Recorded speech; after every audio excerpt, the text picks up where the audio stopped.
John said, I don't care what you design, just make sure it gives Mick and Elton fucking ulcers. And so it was going to be this massive big show that I would say, arguably, no one could have competed with in 1981 because no one's thinking that far ahead. And the other thing, Right. the final thing to add is, again, this didn't seem to start happening until about 2010, 2012, another decade, 2, 3 decades later. They were going to hit towns and stay there, much like, say, bands like Metallica and U2 do now. So you don't just do a show and leave.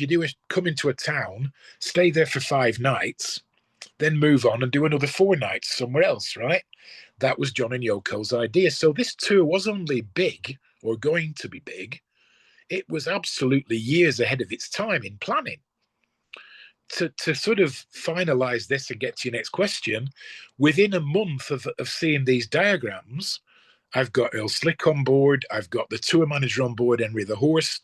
I've got my old friend Andy Peebles, who obviously had heard things from John about this tour. I've got Mark on camera. I've got the engineer from Double Fantasy, John, who was going to be the front of house sound guy on the tour. And I've also got a couple of journalists. And I'm thinking, wow, we've gone from these 9 lines on a Google search to having the whole story. Mm-hmm. Passed the diagrams to the animation boys and went, there's that famous Kevin Costner baseball movie where they use the line, if you build it, they will come. I said, build it, because believe me, they're going to come. And we're going to put this story in the movie with the biggest John Lennon story that no one's ever told before, ever in 40 odd years since he died.